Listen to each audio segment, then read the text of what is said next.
Tafla, Marcel Myriam Bat Esther, Sarah Sterna Mesouda Bat Chana, Sarah Bat Sultana, Simcha Bat Bert, Yosef Ben Nina, David Ben Yehia, Moshe Ben Zari, Avraham Ben Yitzhak. Et aussi Refoua Shlema, Refoua Tanefesh, Refoua Tagouf, Shel Chana Bat Aziza, Zohora et Sarah Bat Léa. ולכל חולי עמך ישראל בעזרת השם, רפואה שלמה, רפואת הנפש ורפואת הגוף בעזרת השם. Alors on va commencer le cours. Je vois Monsieur Elbaz. C'est vous Monsieur Elbaz? Bethéavon, buvez, je vous ai dérangé au milieu. Ça va à Casa?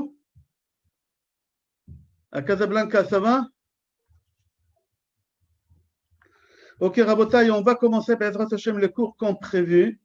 Et on va parler ensemble de Megillat Esther. C'était qui Esther? Esther, c'était le Gilgul de qui? C'est quoi le chiffre 127? Mordechai, qu'il y en a qui disent que c'était son mari. Et c'est le Gilgul de qui aussi? Et tous les cours, il va être Bezrat Hashem d'après le Chida Kadosh, Rabbi Chaim Yosef David Azoulay. Pourquoi Rabbi Chaim Yosef David Azoulay? Parce que la Hiloula de Achida Kadosh, c'est mardi prochain, dans 8 jours. Yud Aleph Adar. Achida Kadosh, il est né Shabbat. Yud Aleph Adar, il est mort Shabbat, Yud Aleph Adar. Akadosh Baruch Hu memale shnotehen shel tzadikim.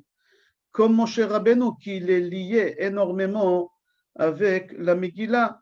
Et on va essayer de comprendre comment la Megillah aussi elle est liée à Pesach. Parce que d'après Achida Kadosh, d'après Maharachou, d'après la Kabbale, c'est bien de lire Megillat Esther le soir de Pesach. Nous, les Sfaradim, quand je dis les Sfaradim, les Marocains, je crois que les Tunisiens aussi, on a l'habitude de lire Megillat Shirachirim. On a 5 Megillot. Megillat Ruth, Megillat Echa, Megillat Shirachirim. Alors, il y en a qui lisent, nous les Marocains, on a l'habitude de lire Megillat Shirachirim. D'après le Sod, le soir de Pesach, il faut lire Megillat Esther. Pourquoi? Parce que toute l'histoire des Purim, il s'est passé à Pesach, le soir de Pesach. Ce n'était pas Yud Gimel, Yud Dalet Tedvav Adar. Alors, si ce n'était pas Yud Gimel, Yud Dalet Tedvav Adar, alors pourquoi nous on fait la fête de Purim pendant le mois de Adar? Pourquoi on jeûne pendant le mois de Adar? Pourquoi on fait le repas, le festin au mois de Adar? Pourquoi on fait ce festin-là? Est-ce que c'est en souvenir des festins qu'elle a fait Esther avec le roi? C'était à Pessah. C'était à Pessah, ils ont mangé Chametz. Comment c'est possible de faire une chose pareille? Ok, Esther, elle a participé au festin, il y avait des Chametz là-bas. Mais par contre, Mordechai et tous les Juifs, qu'est-ce qu'ils ont fait? Esther, elle a demandé à Mordechai, c'est marqué dans la Megillah, Tsumu alay. 3 jours, il faudra jeûner. C'est quoi les 3 jours? Yud Gimel, Yud Dalet, Tedvav Nissan, en plein Pessah. Manger la matzah le soir de Pessah, c'est une mitzvah mideoraita. Comment c'est possible que Mordechai, il a transgressé, lui, et pas que lui, tous les bénis Israël, ils ont transgressé de manger la matzah à Pessah. C'est lui qui ne mange pas matzah le soir de Pessah. Il rentre dans une catégorie de chiyuv karet. C'est grave, c'est comme manger à Kippour. C'est le même niveau que manger du pain à Pessah, chas v'shalom. Alors, il faut comprendre qu'est-ce qui s'est passé là-bas. D'un côté, Esther, elle participe à un festin qu'elle-même, elle a préparé. C'est marqué qu'elle, elle a cuisiné, qu'elle, elle a donné à manger. Alors, si Esther, elle a fait le chametz à Pessah, et elle a donné à Aman, et elle a donné à Mordechai, bien, on va dire, elle n'a pas mangé. Mais il y a un inyan chez l'oïraev et l'oïmatzeh. On n'a pas le droit de tirer profit. Anaa, comment il a pu transgresser tout ça, Averot, qui sont mis de Horaïta? D'un autre côté, son mari, d'après Achida Kadosh, Mordechai, c'était son mari, ils étaient mariés ensemble, c'était sa nièce. Mais il s'est marié avec elle, c'était sa femme. Comment c'est possible que sa femme Esther, elle s'occupe de Chametz à Pessah, et lui, il jeûne en plein Yom Tov de Pessah, et pas seulement il jeûne en plein Yom Tov de Pessah, il est en train de quoi? De ne pas manger la matzah, que c'est chiyuv midoraita. À Pessah, on a beaucoup de mitzvot, énormément de mitzvot, mais il y a beaucoup de minhagim. Il y en a 2 mitzvot qui sont midoraita. Et les 2 mitzvot, c'est avec la bouche. C'est pour ça qu'on appelle la fête de Pessah, Pessah, parce que les deux mitzvot de Pessah, c'est avec la bouche. Alors Pessah, la première mitzvah mideoraita, vihigadta lebincha bayom haou. Tu dois dire à ton fils toute l'histoire de la sortie, avec la bouche. Et deuxième mitzvah, mideoraita, Pessah, c'est manger la matzah. Ok, Mordechai, il a fait vihigadta lebincha, il n'y a pas de problème. C'est marqué dans Gemara Megillah qu'il a attrapé des enfants l'après-midi, il leur a dit qu'est-ce que vous avez appris aujourd'hui au Beth Midrash, et là-bas, on dit qu'il leur a enseigné Yetziat Mitzrayim, il n'y a pas de problème, il a fait. Mais Achilat Matzah, ils ont jeûné là-bas, comment c'est possible? Alors, Rabotai, on va commencer le cours. Tout ça, c'est toutes les questions Be'ezrat Hashem, et on va essayer de comprendre aussi, j'ai dit, avant de commencer, comment il est lié Moshe Rabbeinu. Moshe Rabbeinu, comment il est lié à Purim aussi. Pesach, comment il est lié. On va commencer, Rabotai. Il faut savoir que l'histoire de Purim, il était en l'an 3405 de la création du monde. On est aujourd'hui en 5781, c'était au l'an 3405. Il y a à peu près 2377 ans, à peu près, je n'ai pas fait les comptes, faites 5781, moi 3405, vous allez avoir exactement la date que l'histoire de Purim elle s'est déroulée. Toute l'histoire des Purim, depuis Vayihi Bimei Achashverosh, depuis le dernier mot de la Megillah, combien de temps il a duré toute l'histoire des Purim? Toute l'histoire des Purim s'est déroulée depuis que Bnei Israël ils ont participé au festin qu'Achashverosh il a fait 9 ans. Toute l'histoire des Purim c'était sur 9 ans. Akadosh Baruch Hu il a attendu que les Bnei Israël ils fassent tshuva. Hachem il a attendu Erech Hapaim v'Rav Chesed ve'emet. Notzer Chesed la'alafim. Erech Hapaim, Akadosh Baruch Hu il est patient. Akadosh Baruch Hu il a attendu 9 ans avant de punir les Béné Israël pour ceux qui ont participé au festin. Pourquoi Akadosh Baruch Hu il a attendu? Quel péché ils ont fait? Est-ce que quelqu'un sait quel jour le festin il était? Le festin qu'Achashverosh il a fait pour les ministres, et il a duré pendant 180 yom, 180 jours. Et après, il a fait pour les habitants des Shushan. Les habitants des Shushan, des Juifs, ils ont habité là-bas, 18 222 Juifs, ils ont habité à Shushan. Et les 18 222, ils ont participé au festin. Ils ont mangé pas kasher, ils ont bu du vin nesser, pas kasher, ils ont vu là-bas sur place des goyotes. Et mis à part ça, quel jour c'était? Ça a duré sur 7 jours. Faites le compte. C'est marqué dans la Megillah. Combien de temps il a duré la fête des 180 jours? Depuis Rosh Chodesh Nissan. Rajoutez 180 jours depuis Rosh Chodesh Nissan. Alors les 7 jours, ils commencent quand? Gimel Tishrei. Gimel Tishrei, c'est pendant les 10 jours de pénitence. C'est un jour de jeûne. Jeûne de Guédalia. Mis à part que ces jeûnes de Guédalia, le festin, il a continué jusqu'à quand? Jusqu'à Kippour inclus. C'est-à-dire qu'à Kippour, ils ont mangé Nevelot, très faute. Les Bnei Israël, ils ont participé à un festin. Mis à part qu'ils avaient tous les interdits, il y a un interdit de Kippour de manger Issour Karet, on n'a pas le droit. Comment c'est possible que Bnei Israël, ils ont fait une chose pareille? Alors, venez, on va essayer de comprendre l'histoire du Purim, quand est-ce qu'il s'est déroulé. Alors, Shlomo HaMelech, il a construit le Beth Amikdash. Le premier Beth Amikdash, c'est Shlomo qui l'a construit. Le Beth Amikdash que Shlomo il a construit, il a duré pendant 410 ans. À la fin de ces 410 ans, Nebuchadnezzar, il vient en Eretz Israël, il détruit le Beth Amikdash que Shlomo il a construit. Et il ramène tous les Juifs où? En Babylonie. Comment on appelle cet exil? On l'appelle dans le Talmud, on l'appelle l'exil des 70 ans, Galut Shivim. Même Ezra Sofer, il a dit au Bnei Israël, vous allez partir en exil. Lui, il est resté en Eretz Israël parce que Ezra Sofer, c'était le meilleur ami de Nebuchadnezzar. Ils ont grandi ensemble. On a parlé déjà de ça à Tisha B'Av, comment ils étaient, Ezra Sofer et Nebuchadnezzar. Alors Ezra Sofer, il est resté en Eretz Israël. Nebuchadnezzar, il a ramené Bnei Israël en Babylonie, chez Nehemar, על נהרות בבל, שם ישבנו גם בכינו, בזוכרנו את ציון על נהרות בבל, on était en Babylonie. Quel rapport avec l'Iran? Quel rapport avec Shushan? Quel rapport? Alors écoutez qu'est-ce qui s'est passé. On est parti en exil pendant 70 ans. À la fin de ces 70 ans, on devait rentrer en Eretz Israël pour construire le deuxième Beth Amikdash. Et là, au moment qu'on devait rentrer en Eretz Israël pour construire le Beth Amikdash, l'histoire des Purim s'est déroulée.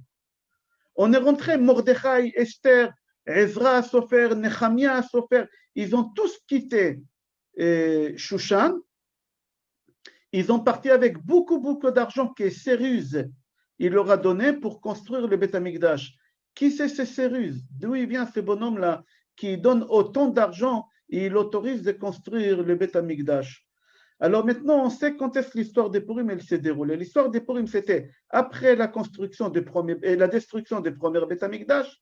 À la fin de l'exil des 70 ans, on devait rentrer en Eretz Israël pour construire le Beth Amikdash. Il y a une grande partie des Bnei Israël, ils ont parti avec Mordechai, Esther, ils ont suivi Ezra, Sofer, ils ont suivi Nehemia, ils ont suivi tout le monde pour construire le Beth Amikdash. Mais il s'est passé quelque chose en Perse. Qu'est-ce qui s'est passé là-bas? Cyrus, qui était le roi des Perses, il est mort sans laisser des enfants. Il est mort sans laisser des enfants. Alors, qui va prendre sa place? Qui va prendre la place de Cyrus? Alors, c'était instauré dans la loi que la personne qui a le plus d'argent, c'est lui qui va régner. C'est-à-dire, ils n'ont pas cherché quelqu'un qui a du sang bleu dans ses veines. Quand on dit du sang bleu en hébreu, je ne sais pas si en français aussi ça se dit, c'est quelqu'un qui a du sang de royaume, n'importe quel royaume, c'est lui qui prend la place. Non. Eux, ils ont dit que celui qui a le plus d'argent, il devient le roi de 127 pays. Et la personne qui avait le plus d'argent, c'était Achashverosh. Achashverosh, en réalité, c'était un homme très simple. Il n'était pas riche du tout. Il a trouvé une richesse colossale. Achida dit qu'il a trouvé la richesse que Nebuchadnezzar il a cachée. Et c'est comme ça qu'il est devenu riche. Alors Achashverosh, c'est lui qui devient roi. Le problème que les gens ils ont vu qu'il n'a pas du sang bleu, alors ils ne l'ont pas respecté comme il faut. Qu'est-ce qu'il a fait Achashverosh? Achashverosh, il a dit il faut que je trouve une femme qui a du sang bleu dans ses veines. Une femme qui descend de n'importe quel royaume. Et je l'épouse, et comme ça, les gens ils vont me respecter. En fin de compte, il a trouvé une femme qui s'appelait Vashti. Vashti, c'était la petite fille de Nebuchadnezzar. Nebuchadnezzar, il avait une fille, et ce fils-là, il avait une fille qui s'appelait Vashti. N'oubliez pas que Nebuchadnezzar, il a détruit le Beth Amikdash. Maintenant, sa petite fille, elle se marie avec qui? Avec Achashverosh. Achashverosh, il remplace qui comme roi? Cyrus. Où ils sont les Juifs? Ils sont en Eretz Israël en train de reconstruire le Beth Amikdash que son grand-père il a détruit. Alors Vashti dit à son mari, si tu veux que je me marie avec toi, je veux que tu interdis aux Juifs de construire ce que mon grand-père il a détruit.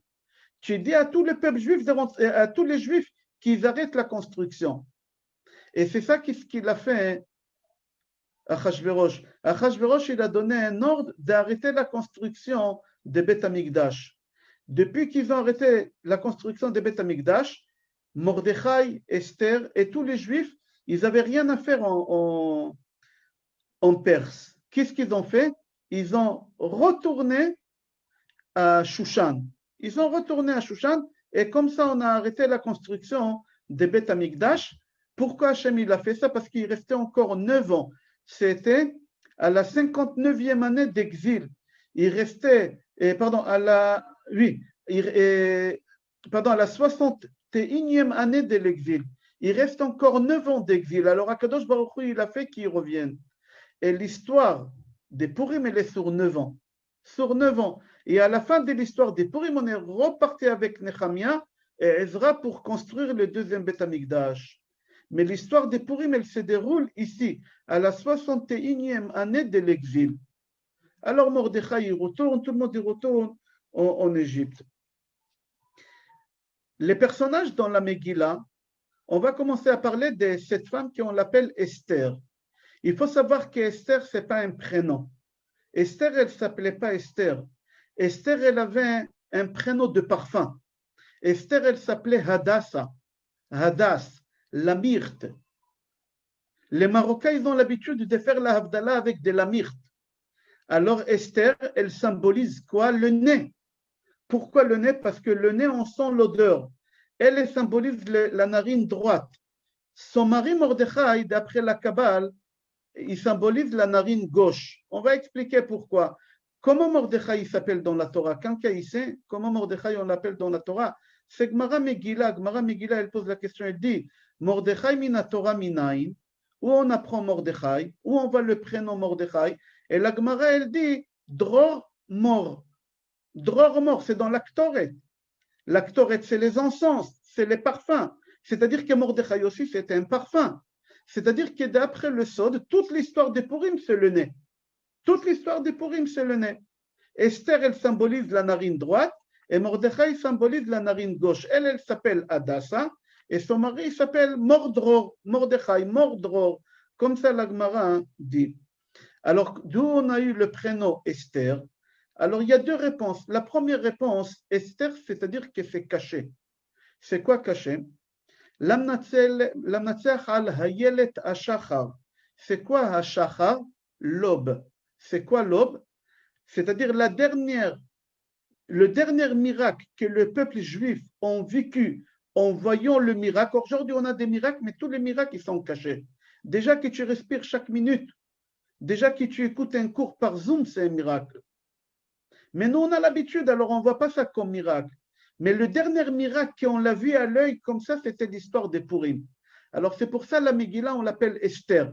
À la fin de cette histoire des Purim, Akadosh Baruch Hu, il s'est caché. Aster astir panay mehem bayom haou. C'est pour ça nous on appelle la Megillah Esther. Pourquoi Esther? Bigasheyesh Esther panim. Akadosh Baruch Hu, il s'est caché jusqu'à qu'il va se dévoiler quand le Mashiach va venir. Alors chez nous les Juifs, nous on appelle la Megillah Esther parce que c'est la dernière histoire qu'on a vu les miracles à l'œil nu. Eux, les Perses, ils ont appelé Esther. Pourquoi? Parce qu'en arabe, le mot Esther, il veut dire quelque chose. En arabe, ça veut dire Eshar, ça veut dire la lune. La lune. Chacun dans son pays, les Tunisiens, les Marocains, mais en Perse, la lune en arabe, on l'appelait Esther. Esther. En hébreu, ça fait Esther. Alors, comme Esther, pour eux, c'était une femme très belle, elle était blanche de peau comme la lune, alors ils l'ont appelée belle comme la lune. Aujourd'hui, on a des filles qui on les appelle Levana. Levana, pourquoi Levana? Parce qu'elle est belle comme la lune. Levana en langage talmudique, Birkat Levana, la prière de la lune. Alors le prénom Esther, en réalité, elle s'appelait Adassa. C'est marqué dans la Megillah. Mais les Arabes, ils l'ont appelée Esther, on a expliqué pourquoi. Et nous, les Juifs, pourquoi on a expliqué? Mordechai, qu'on l'appelle Mordror, c'est qui cette personne-là? Je parle de Gilgoul, de qui lui il vient? Esther, elle vient de Gilgoul, de qui on va expliquer Bezrat Hashem. Avant d'avancer, j'aimerais ramener le Ben Ishraï. Le Ben Ishraï dit comme ça. À Purim, on arrive à un niveau de Simcha qu'une mère juive et un père juif, ils vivent dans leur vie. C'est quoi? Dans la Megillah, on lit le pasuk et tout le monde lit à voix haute. Vela Yehudim haïta ora vesimcha vesason vikar. C'est-à-dire quoi Vela Yehudim haïta ora? C'est quoi ora? C'est quoi simcha? C'est quoi sason? C'est quoi vikar? Alors le Ben Ishraï dit, viens voir. Ora, zu Torah. Ora, c'est la lumière. Quel rapport Purim avec la Torah? Ora, c'est la lumière. La Torah, c'est la lumière. Quel rapport Purim avec la Torah? Alors, il faut savoir que Gemara Shabbat, page Peichet Amoud Aleph et Peitet aussi, ça continue là-bas, 88 et 89, là-bas, la Gemara dit qu'Akadosh Baruch Hu, il nous a donné la Torah au mont Sinaï. Mais Hachem, il nous a forcé. Là-bas, la Gemara dit Kafa alehem ahar kegigit. Akadosh Baruch Hu, il a pris le mont Sinaï. Et il leur a dit, oh, vous prenez la Torah ou je vous enterre. Alors, on a accepté la Torah par force, pas par amour. Quand est-ce qu'on a reçu la Torah par amour? À Purim. C'est marqué dans la Megillah, Kiimu ve Kiblu. La Gemara dit, Maze Kiimu ve Kiblu. Qu'est-ce qu'ils ont reçu déjà au mont Sinaï par force? Là, à Purim, ils ont reçu la Torah par amour. Alors, le Ben Ishraï dit, à Purim, on dit Ora.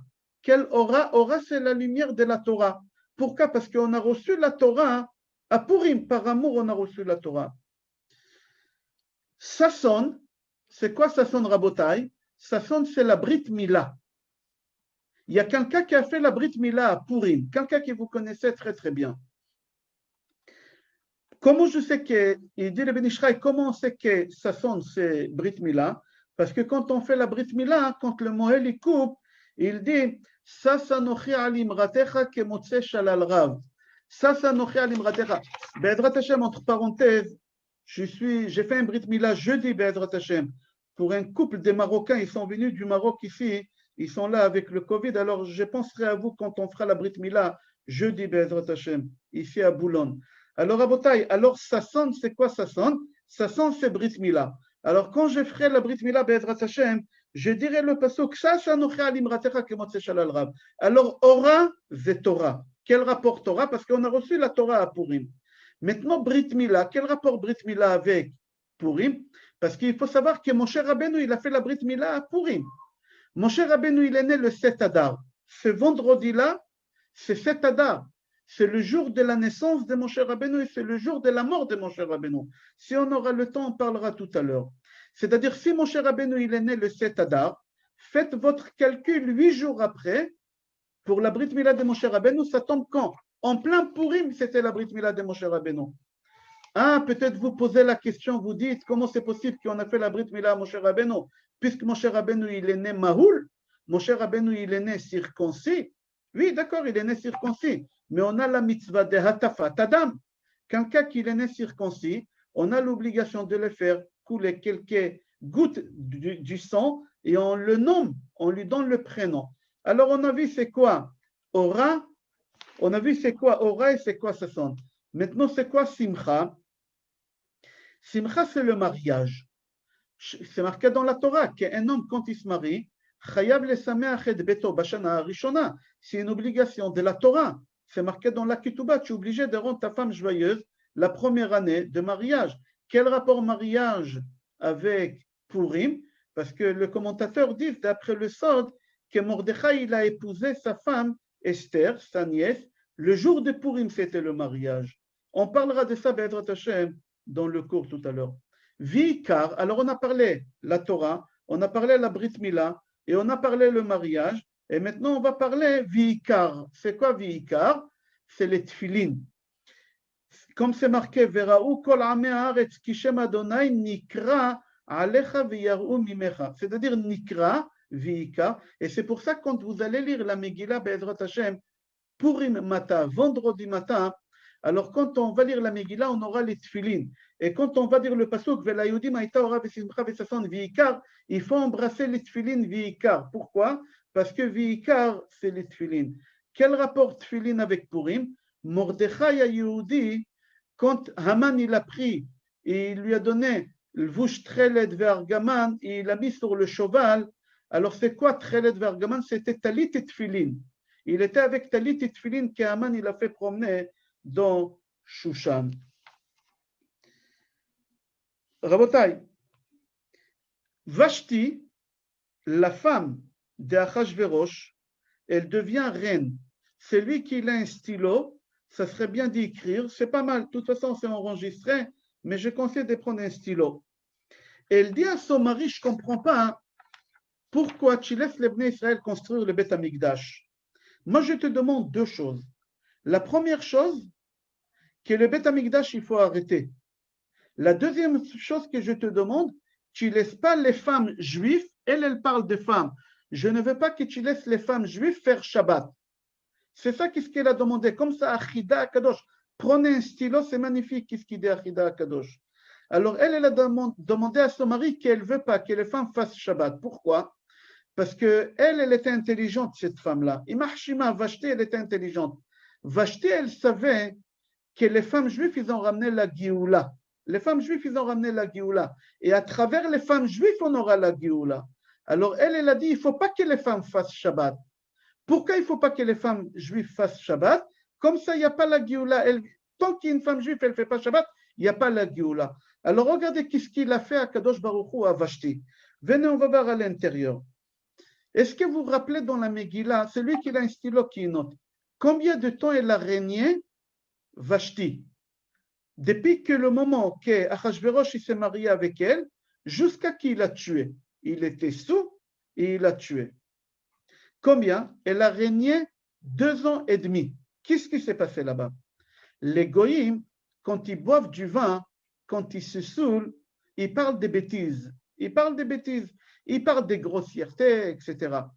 Alors, chaque personne qui était à table pendant les 180 jours, toutes les personnes des 127 pays, il a dit les femmes de mon pays sont plus belles que les femmes de votre pays. Chacun, il a dit la vie sur les femmes. Achashverosh, il leur a dit, ma femme à moi, Vashti, c'est la plus belle femme au monde. Et comme il était sous, il a demandé qu'on ramène Vashti et qu'on la ramène nue, comme ça se marquait dans la Megillah. Vashti, elle n'a pas voulu. C'est pas parce qu'elle était pudique, loin de là, elle n'était pas du tout pudique. Vashti, elle n'a pas voulu venir parce que l'ange Gabriel, il est venu, il lui a donné un défaut dans le corps, alors elle n'a pas voulu. Alors, qu'est-ce qu'il fait? Achashverosh, il demande aux 7 conseillers. Achashverosh, il a 7 conseillers, c'est marqué là-bas dans la Megillah. Il leur dit, qu'est-ce que j'ai fait avec cette femme qui ne veut pas m'écouter? Qu'est-ce que j'ai fait? Alors, les 7 conseillers, ils l'ont dit, tu la tues. Il faut la tuer. Il était sous. Il a tué. Le lendemain, quand Achashverosh, il allait bien, il a demandé à ses conseillers, elle est où ma femme? Ils lui ont dit, ta femme, Baruch Dayan Haemet, tu l'as tué hier. Moi, j'ai tué. Pourquoi? Tu nous as demandé, on t'a conseillé. Qu'est-ce qu'il a fait? Achashverosh, il les a tués, les 6. Les 6 conseillers qu'il y a dans la Megillah, il les a tués. Il y en a un qui s'appelait Memouchan, il s'est sauvé. Memouchan, il a changé son nom. Comme ça, Rav Kanievski Shlit a dit que Memouchan, il a changé son nom de Memouchan à Aman. Il est parti au service d'état civil, il a changé son nom. Maintenant, Memouchan, il s'est sauvé, il a changé au Aman. Alors, qu'est-ce qu'il fait? Maintenant que Vashti, elle est morte, elle a régné 2 ans et demi. Après 2 ans et demi, il la tue. Alors, vos stylos, combien de jours il y a dans une année lunaire, pas solaire, lunaire? Il y a 354 jours. 354 jours. Faites multiplier par 2. Elle a régné 2 ans et demi. Alors, faites 354 multiplié par 2, ça fait 708. Rajoutez sur ça les 6 mois qu'elle a régné. Alors, 6 mois qu'elle a régné, c'est 177 jours. Alors, vous faites 708 jours de 2 ans, plus les 6 mois, plus 177, ça vous fait le chiffre 888 jours elle a régné. 888 jours. Combien de Shabbatot il y a dans 888 jours, dans 2 ans et demi? Alors il dit à Achida Kadosh, si tu divises, il y a là-bas 127 Shabbatot. 127 Shabbatot. Et Vashti, elle a régné sur combien de pays? 127 pays. Akadosh Baruch Hu, il a dit à Vashti, moi je te donné la possibilité de régner sur 127 pays, et toi, pendant les 127 Shabbatot que tu as régné, que je t'ai donné, tu as fait transgresser Shabbat aux femmes juives, alors tu vas mourir le jour de Shabbat, le 127e Shabbat. Si vous prenez la calculatrice et vous divisez les 888, et vous les divisez en 7, ça va vous sortir exactement 126, quelques chiffres. Et c'est marqué dans la Megillah qu'il a tué le 7e jour. C'est quoi le 7e jour? Le jour de Shabbat. C'est pas par hasard qu'Achashverosh il a tué le jour de Shabbat. Parce que comme elle a transgressé Shabbat, Akadosh Baruch Hu, Erechapaim, même avec les non-juifs, Akadosh Baruch Hu, il est patient, il attend. Il lui a dit, je t'ai donné 127 pays. Toi, tu m'as pris mes enfants 127 Shabbatot. J'attendrai jusqu'à la fin des 127e Shabbat. Et à la sortie des Shabbat, comme elle a fait transgresser encore les filles juifs, Akadosh Baruch Hu, il a fait en sorte que Achashverosh, il va la tuer. Maintenant, elle est morte. Qu'est-ce qu'il fait Achashverosh? Alors, j'espère que vous avez compris les chiffres d'Achida. On va avancer. Qu'est-ce qu'il fait Achashverosh? Il lui faut une femme. Il ne peut pas rester sans femme, alors il va se marier avec une femme qu'elle s'appelle Adassa et on l'appelle Esther. Il faut savoir que Achashverosh, c'est marqué dans la Megillah qu'il a pris les plus belles filles des 127 pays et il s'est préparé pendant 1 an avant de se présenter devant Achashverosh. Esther, elle avait 75 ans. Esther, elle était vieille. Comment c'est possible que le roi il choisit une femme de 75 ans et il ne choisit pas une fille de 20 ans, une fille de 25 ans? Comment ça se fait une femme de 75 ans? La Gemara dit qu'Esther ira kreket aïta. Comme ça se marquait dans Gemara Megillah. C'est quoi ira kreket? Elle n'était pas belle du tout, cette femme. La Gemara, elle témoigne. Esther, elle était ira kreket, elle n'était pas belle du tout. Comment ça se fait parce qu'Akadosh Baruch Hu, il a décidé qu'Esther, elle doit régner. Pourquoi Esther, elle doit régner? Parce que Esther, il faut qu'elle règne sur 127 pays. Comme Sarah Imenu, qu'elle a vécu 127 ans. Il fallait que Sarah Imenu, elle revienne ici et qu'elle fasse un tikkun par rapport au mensonge, comme ça a été Achida Akadosh, que c'est la Iloula mardi prochain. Quand Akadosh Baruch Hu, il a dit à Sarah, pourquoi elle rigole? Akadosh Baruch Hu, il a dit à Abraham Avinu, lama vetzachaka Sarah? Pourquoi Sarah, elle rigole? Parce qu'elle est vieille. Elle est vieille. Et moi, j'ai dit qu'elle aura des enfants. Elle dit, comment c'est possible que moi, une femme à mon âge, elle aura des enfants? Quel âge elle avait, Sarah? Quel âge elle avait, Sarah? Sarah, elle avait 75 ans. Et ici, Esther, quel âge elle a? 75 ans. Akadosh Baruch Hu, il dit à Sarah, Sarah, toi, tu dis qu'à 75 ans, je ne peux pas te donner un enfant. Je ne peux pas. Moi, à 75 ans, je peux te faire en sorte que tu seras la femme la plus belle au monde. Tu vas être la femme la plus belle des 127 pays. Et à 75 ans, quand Achashverosh, il regarde Esther, elle a 75 ans, il regarde Esther, pour lui, c'est la femme la plus belle des 127 pays. À 75 ans, pourquoi? Parce qu'Hachem, il voulait dire à Sarah, toi, à 75 ans, tu as rigolé, tu ne m'as pas cru. Moi, à 75 ans, je vais montrer au monde entier, tout le monde, ils vont t'appeler la lune. Même, mis à part le roi, tous les habitants des 127 pays, ils ont trouvé Esther une femme extraordinaire, la plus belle femme au monde. Ils l'ont appelée lune, tellement elle était belle pour eux. La Gemara dit, elle n'était pas belle du tout. Mais pourquoi tout ça? Parce que Akadosh Baruch Hu, il a voulu que Esther, elle vient faire le tikkun de qui? Le tikkun de Sarah Imenu à 75 ans. Et elle a dit à Akadosh Baruch Hu, j'ai pas rigolé. Ah, tu n'as pas rigolé? Moi, je vais te montrer comment tu vas faire rire le monde entier à 75 ans. On va te faire passer pour une fille de 20 ans.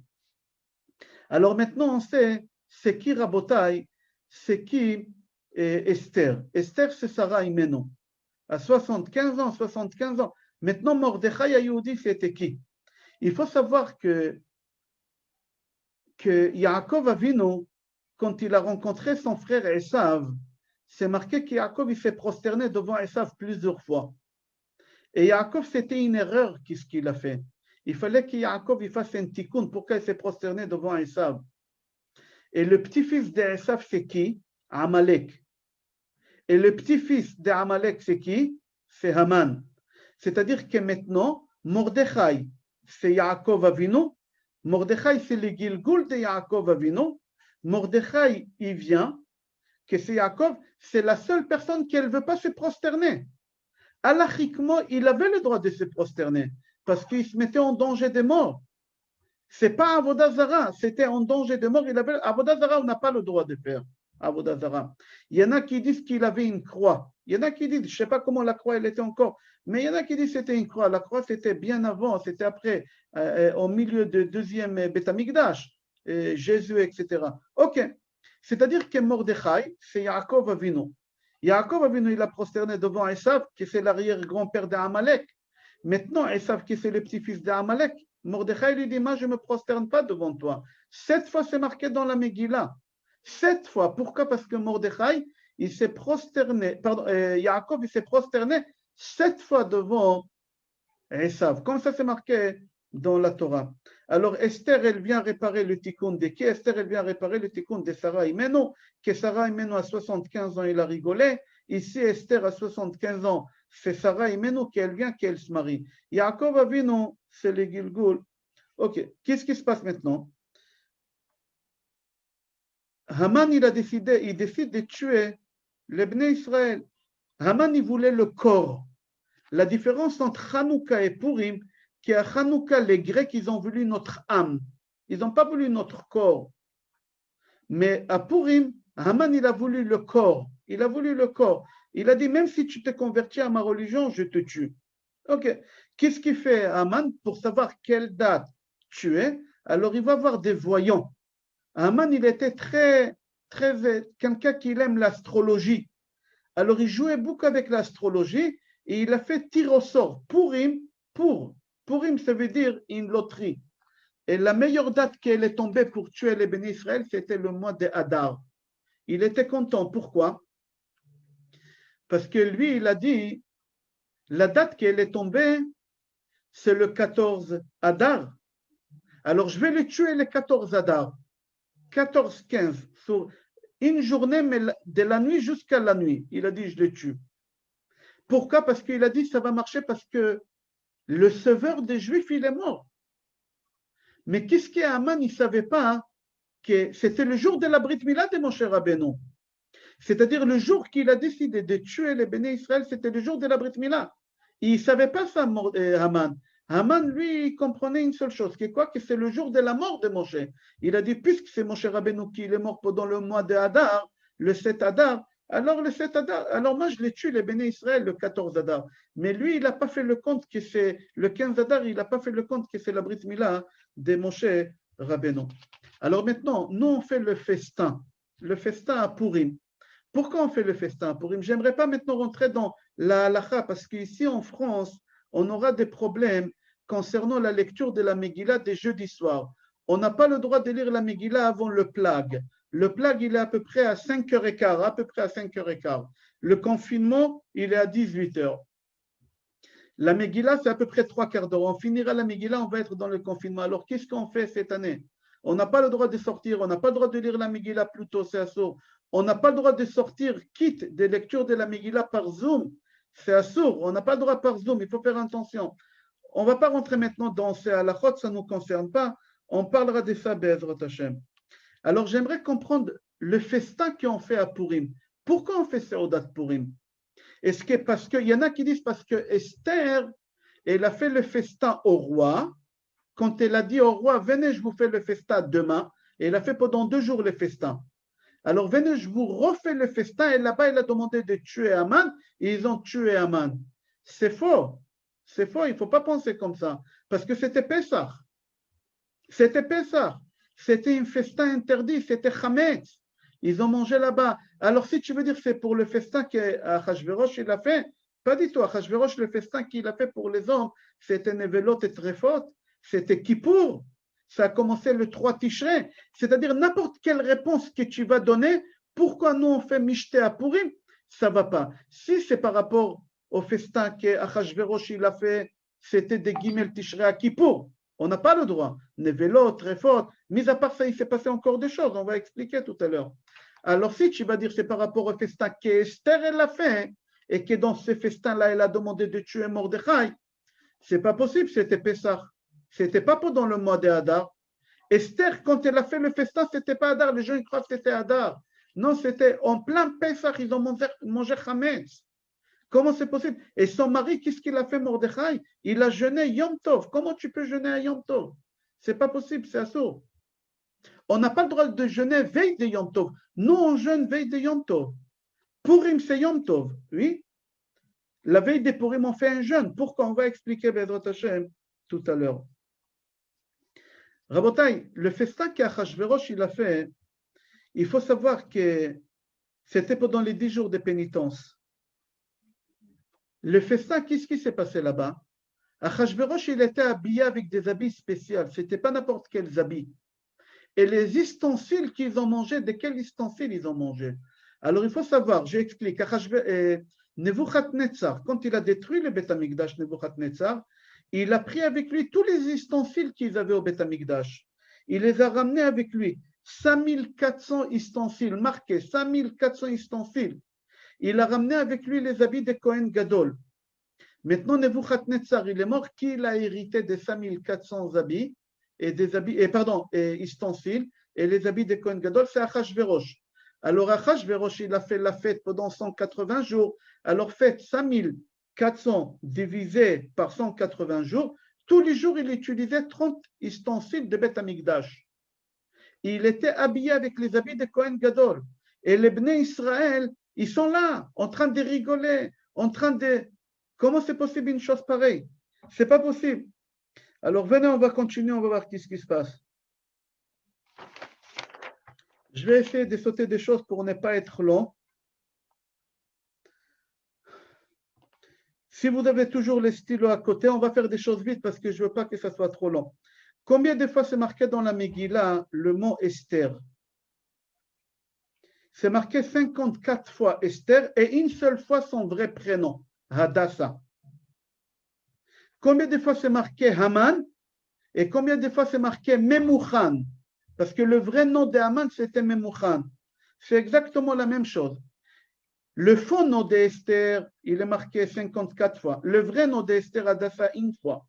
Haman, il est marqué 54 fois dans la Megillah, que ce n'est pas son vrai prénom. Et son vrai prénom, c'est Memouchan. C'est la valeur numérique que Shlomo Amelech dit dans les Tehillim. Gan Naoul achoti kala. Gal Naoul ma'ayan chatoum. Gan. C'est quoi Gan? C'est 53. Avec les lettres. Si tu rajoutes le gematria, Imakolel. On continue.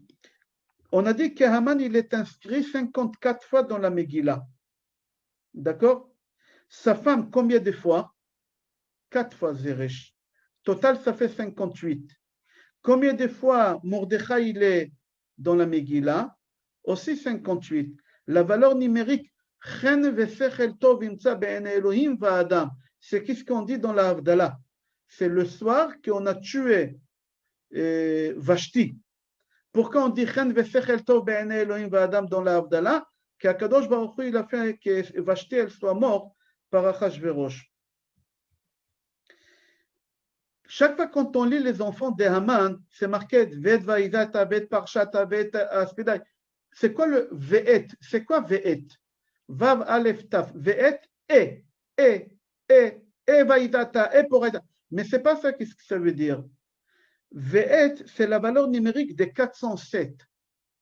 407, ça veut dire Arour. Quand on dit le nom, quand on dit Ve'et, on dit Modi, Modi, Modi. Vaïdata, Modi, Parchat, Modi. Et comme ils n'ont pas voulu écrire ça parce que c'était dangereux à l'époque, alors ils ont marqué Ve'et, Ve'et, ils ont caché le mot maudit, ils ont caché dans le mot Ve'et. Le Chazon Ish dit combien des enfants Haman il avait? 208. 208. D'où on sait? C'est marqué Rov Banav. Dans la Megillah, c'est marqué Rov Banav. Rov, Chazon Ish dit, c'est la valeur numérique des 208.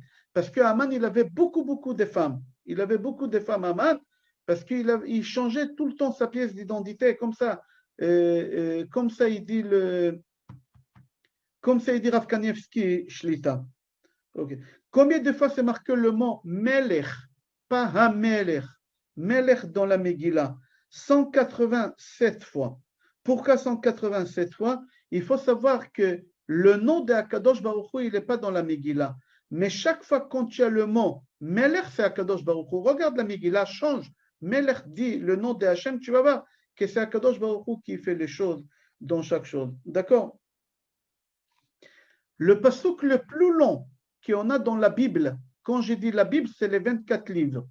C'est les 5 livres de la Torah, les 5 Megillot et les 14 livres des Ktuvim. Le passouk le plus long, c'est dans Megillat Esther, dans chapitre 7, passouk Tet. Chapitre 8, passouk Tet. Si vous voulez jouer avec vos petits-enfants à Purim, vous leur faites des devinettes, vous pouvez rajouter tout ce qu'on est en train de dire. Le passouk le plus long qu'on a dans toute la Torah entière, dans le Torah Nevi'im et Ktuvim, c'est chez nous. D'accord?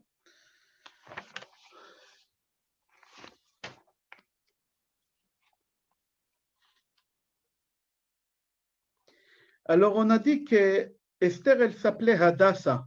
Et quel âge elle avait Esther? C'est la même valeur numérique qu'Hadassah. Hadassah avec le Kollel, c'est 75. D'accord? Esther, elle est morte quelle date? Esther, elle est morte d'après Chavot Yair, elle est morte le Tet Tevet. C'est quoi Tet Tevet? Vous vous rappelez, on a fait un cours.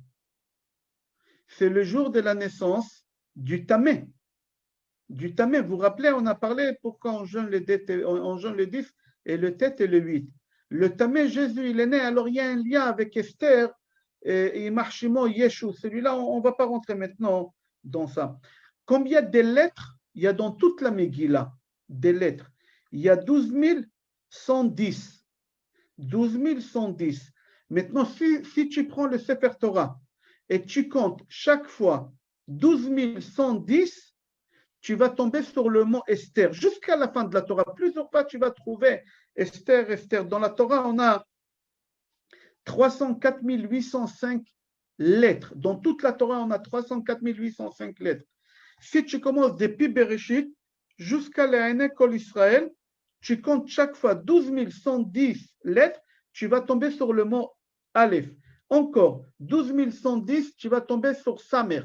Encore 12 110 et Taf, et après encore Resh. Plusieurs fois jusqu'à la fin de la Torah. C'est pour ça dans la Megillah, il y a 12 100 lettres.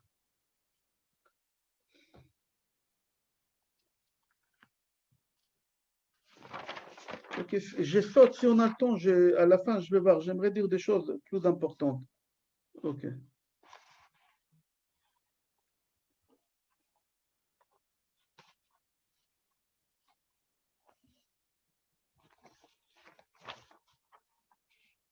Ok, Rabotai. Regardez, Chachamim, ils disent dans la Gemara que Purim, c'est comme Kippour. Purim, c'est comme Kippour. Pourquoi Purim, c'est comme Kippour? Mais d'après la Kabbale, on dit que Purim, c'est plus important que Kippour. J'aurais voulu que vous m'écoutez, ça va durer 7 minutes, qu'est-ce que je vais dire. C'est d'après les Sot, c'est quelque chose de magnifique. Purim, c'est encore... La Gemara dit d'après le Pshat, Purim et Kippour, c'est la même chose. Pourquoi? J'explique d'après la Gemara. Parce que à Kippour, qu'est-ce qu'on fait veille de Kippour? Qu'est-ce qu'elle dit la Gemara? Le 9 Tishrei, Kol Mishochel, Betisha, Kilutzam, Tshi Va'asiri. La veille de Kippour, il faut manger, manger, manger. Les Tunisiens, ils ont coutume de manger 5 repas. Ça, qu'est-ce que je sais? Parce que ma femme, elle est tune. Alors, elle nous oblige à manger 5 repas. À Kippour, le lendemain, on jeûne. À Purim, on fait à l'envers. À Purim, la veille des Purim, on jeûne. Et à Purim lui-même, on mange, on fait des festins. Mis à part ça, qu'à Kippour, Akadosh Baruch Hu, il nous pardonne, surtout les Averot. Et nous, on doit aller faire, demander pardon Ben Adam la Chavero. Et à Purim, Benatan Ish Lere'eu Mishloach Manot. On doit faire la paix aussi à Purim en donnant des cadeaux. Ça, c'est la Gemara, elle dit, pourquoi Purim, c'est comme Purim. Et Purim, c'est comme Kippour. Ça, c'est d'après le Pshat. Moi, j'aimerais vous donner, d'après le Sod, quelque chose d'extraordinaire. Écoutez, d'après la Kabbale, il dit que Purim, c'est plus que Kippour. Je vais faire un résumé. Rabotai, le moment le plus solennel, je crois en français, ça se dit, solennel, je crois que ça se dit comme ça, de Kippour, où les gens, ils sont en transcendé en français, wow, c'est à la Neila. El Nora Alila, toute la synagogue, elle tremble. Les bons, ils tremblent. El Nora. Et les gens, ils achètent cher l'ouverture de la Neila. Pourquoi on est comme ça? Il y en a parce qu'ils savent qu'on va manger tout à l'heure la citronnade avec les boulous, etc. Chacun avec ses pensées. Pourquoi nous on est comme ça? C'est marqué dans les livres parce que Kadosh Baruch Hu, il ouvre la porte. El Nora Alila. Petach lanu shar bishata ne'ila. Ne'ila, c'est quoi Ne'ila? Il y a une porte, écoutez bien, il y a une porte qui est fermée toute l'année. Et cette porte-là, Kadosh Baruch Hu, il ouvre une demi-heure à Kippour. Quand on fait la Ne'ila, une demi-heure, la porte elle est ouverte. Alors qu'est-ce qu'on fait? Tous on crie. Eh, Nora Alila, on crie, on demande à Kadosh Baruch Hu, écoute, là c'est le moment où Kadosh Baruch Hu, il est proche de nous à Kippour. On a déjà parlé de ça, on ne va pas rester sur ça. Venons, on va revenir à Purim. Alors à Kippour, cette porte elle est ouverte que une demi-heure. Venez, on va voir c'est quoi cette porte-là. De quelle porte on parle? Alors venez voir qu'est-ce qu'ils disent Chachamim. C'est rapporté dans Gemara Brachot, je donne les références. Gemara Brachot, page Yud. Gemara Brachot, page Yud, Amoud Aleph, elle dit que Chizkiya Hamelech, Chizkiya, il était tzaddik, c'était un tzaddik, mais jamais il s'est marié. Il ne s'est jamais marié. Et au moment que Chizkiyahu, il était en train de mourir, jamais marié en train de mourir, alors qu'il est venu lui faire sa dernière prière, comme c'est le roi, alors le plus grand prophète de l'époque, c'était Yeshayahu ben Amoz. Alors c'est rapporté dans Gemara qu'Ishayahu ben Amoz, il vient faire la dernière prière au roi. Et avant de lui faire la prière, le prophète il lui parle très durement. Le prophète il lui dit, tu vas mourir et tu ne vivras pas. Tu vas mourir et tu ne vivras pas. La Gemara dit, je ne comprends pas, c'est lui qui meurt, il ne vit pas. Pourquoi le prophète il lui dit 2 fois, tu mourras et tu ne vivras pas? Alors là-bas, la Gemara elle répond, il lui a dit, tu vas mourir de ce monde et tu n'iras pas au monde futur. Tu vas pas. Chizkiyahu, il était tzaddik. Il a dit, tu n'iras pas au paradis. Pourquoi tu n'iras pas au paradis? Le roi il lui dit, pourquoi je n'irai pas au paradis? Pourquoi tu me dis ça? Alors il répond, il lui dit, pour la simple raison que tu n'as pas fait des enfants. Pourquoi tu t'es pas marié? Pourquoi tu n'as pas fait des enfants? Il lui a dit, je ne me suis pas marié. Pourquoi? Pour la simple raison que je savais que j'aurais des enfants mécréants. J'ai préféré ne pas faire des gosses. Il a dit, il ne fallait pas rentrer dans le compte d'Hachem. Toi, Hachem, il t'a dit de faire des gosses, fais des gosses. Qu'est-ce qu'ils vont devenir? Ce n'est pas ton problème. Il a dit, ah, moi, je n'ai pas pensé comme ça. Je demande pardon. Si tu peux me donner ta fille, donne-moi ta fille, je me marie avec elle et j'aurai des gosses. Là-bas, la Gemara, elle raconte qu'il lui a donné sa fille et à Kadosh Baruch Hu, il lui a rajouté, je ne me rappelle pas combien d'années, je crois qu'il lui a rajouté 15 ans. Et entre-temps, Chizkiyahu Amelech, il a eu 2 enfants avec la fille d'Ishayahu ben Amoz. Vous savez, c'était qui les enfants qu'ils ont sortis? Un des enfants, il s'appelait Ménaché. Ménaché s'est rapporté dans Gemara Sanhedrin. Écoutez bien qu'est-ce qui s'est passé, on va lier ça à Purim. C'est rapporté dans Gemara Sanhedrin, je donne les références, page 103, Kouf Gimel Amoud Bet. Aya Racha Gadol, il a tué son grand-père, il a tué le prophète. Yeshayahu ben Amoz, le petit-fils, il a tué son grand-père. Il a fait rentrer d'idolâtre, il a fait des choses horribles, il a fait.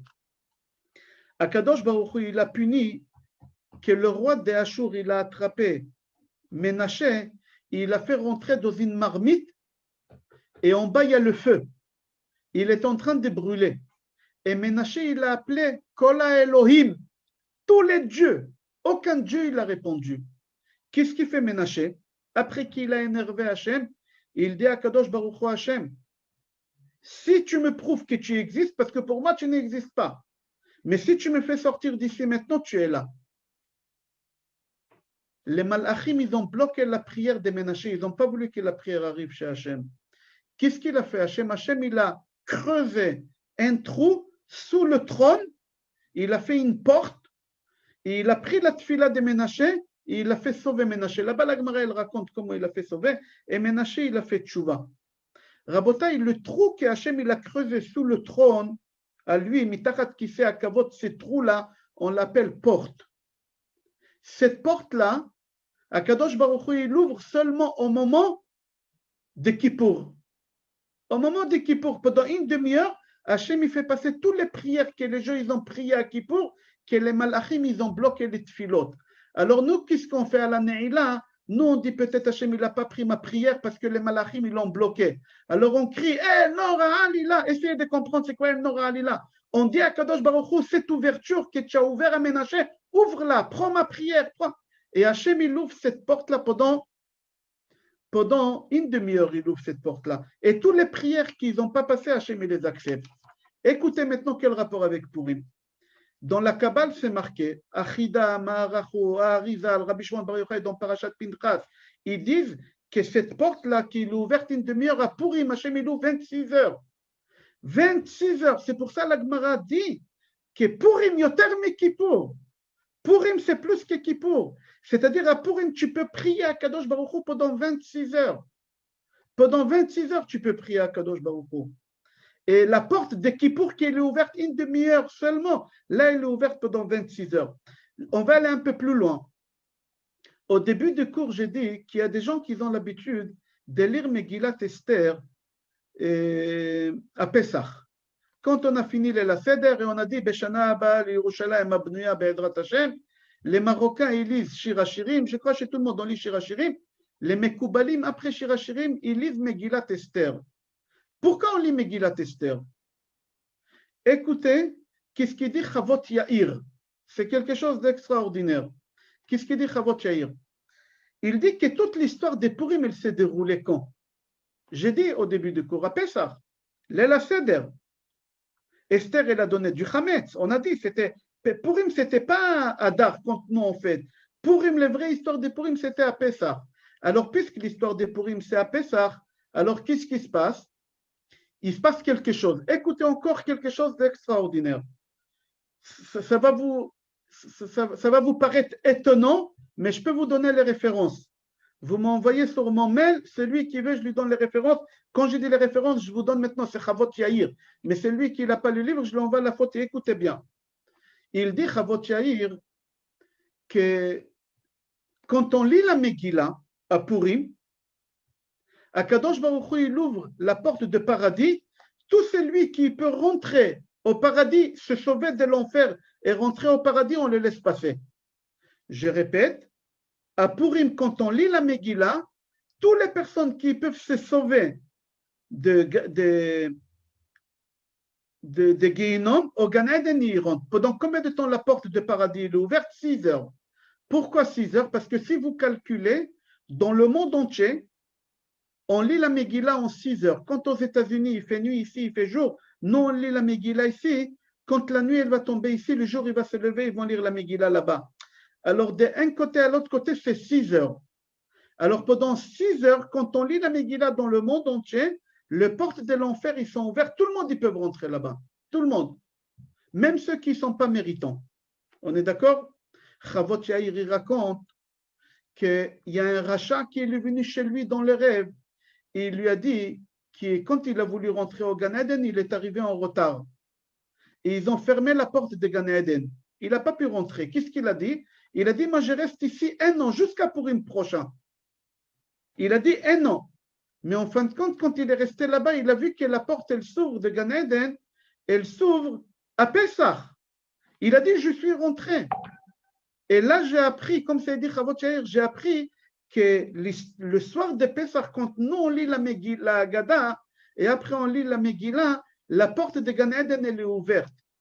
Et c'est pour ça Yitzhak, il a demandé à son fils, Esav, il lui a dit, ramène-moi des sacrifices ce soir et je te bénis.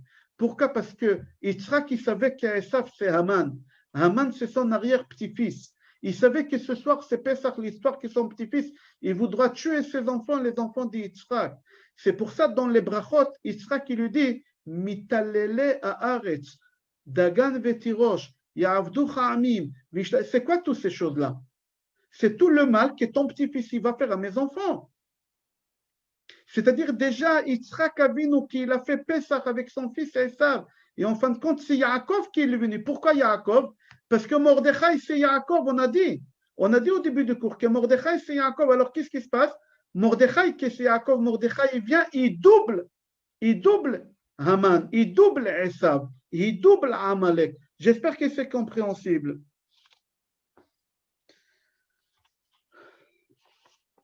Ok, Rabotai, ça fait 1 heure. On a fait que la moitié. Baruch Hashem, on a fait que la moitié. Je saute pour finir, Rabotai.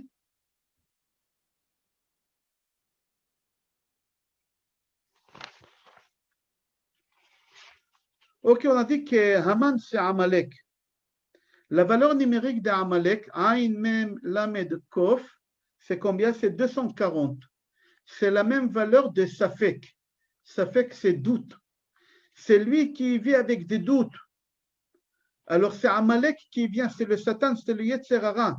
Amalek, il essaie de nous faire entrer tout le temps des doutes. Purim, c'est la Simcha. Mishenichna Sadar, on doit faire la guerre contre les Sfekot. Il faut savoir qu'il y a un lecha Simcha qui est Simcha qui est Atarat Sfekot.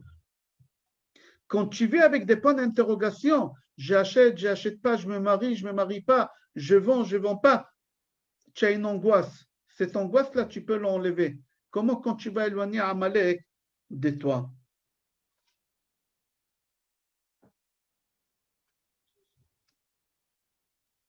Ok, Rabotai, j'ai fini avec la dernière chose. J'ai sauté beaucoup de choses, ça je ne peux pas sauter. On a dit qu'à Purim, c'est la Brit Mila de qui? À Purim, de mon cher Rabbeinu. Mon cher Rabbeinu, écoutez le Midrash. C'est rapporté dans le Midrash que Eliyahu Hanavi, quand il a vu qu'est-ce qu'il a fait Haman, et qu'il veut tuer les Bnei Israël, qu'est-ce qu'il fait Eliyahu Hanavi? C'est marqué dans le Midrash qu'il est parti voir mon cher Rabbeinu. Il est parti voir mon cher Rabbeinu. Et il a dit à mon cher Rabbeinu, Moshe, en bas, il y a quelqu'un qui est en train de vouloir tuer tes enfants, les Bnei Israël. Pourquoi il est parti voir Moshe Rabbeinu et pas Abraham, Yitzhak et Yaakov? Pour la simple raison que c'était le jour de la Brit Mila de Moshe Rabbeinu. C'était le jour de la Brit Mila de Moshe Rabbeinu. Alors Moshe Rabbeinu, il lui dit, écoute, moi ici, je peux prier, mais il faut en bas, il y a un tzaddik. Est-ce qu'il y a un tzaddik en bas sur terre qui peut prier en même temps que moi? Il lui dit, oui, il y a en bas. Qui? Il s'appelle Mordechai. Alors il lui dit, Moshe Rabbeinu, il dit à Eliyahu Hanavi, descends en bas, dis à Mordechai de prier, et moi je vais prier, et ensemble on va annuler le décret, mais à condition qu'Akadosh Baruch Hu, il n'a pas tamponné le décret avec un seau, un tampon du sang, d'âme. Si Akadosh Baruch Hu, il a tamponné quelque chose avec d'âme, on ne peut pas l'annuler. Alors qu'est-ce qu'il dit Eliyahu Hanavi à Moshe Rabbeinu? Non, Hachem il n'a pas tamponné avec du sang. Hachem il a tamponné avec d'argile. On peut casser l'argile. Rabotai, je donne un cadeau. C'est lui qui me dit comment Eliyahu Hanavi il a su qu'Akadosh Baruch Hu il n'a pas mis le tampon avec du sang.